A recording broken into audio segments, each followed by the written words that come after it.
Hi, I'm Mallory Varner with GSG, and I'm here with a vinyl decorating tip. Mistakes happen in life and in heat transfer. While making a video, making this hat actually, I messed the first one up. Doesn't look like I'll be wearing this to any football games anytime soon. Thank goodness for one of my favorite products called Vinyl Liftoff. It also comes in a larger version called VLR 1020. I'm going to show you how to use these to get rid of that messed up heat transfer so you can save your garment. When using Vinyl Liftoff, it's just like the 1020. I'm going to be using the Vinyl Liftoff. First thing is unscrew the spout cap. Puncture center of the plastic spout. Then replace the spout cap and remove the red tip.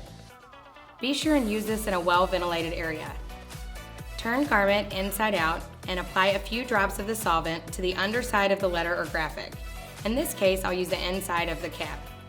Be sure and cover the entire letter or graphic.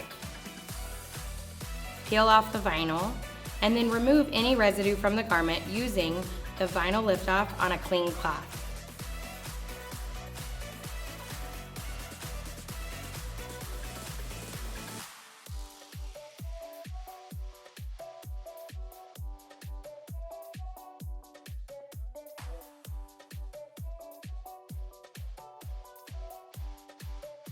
So here we go, we have a clean hat.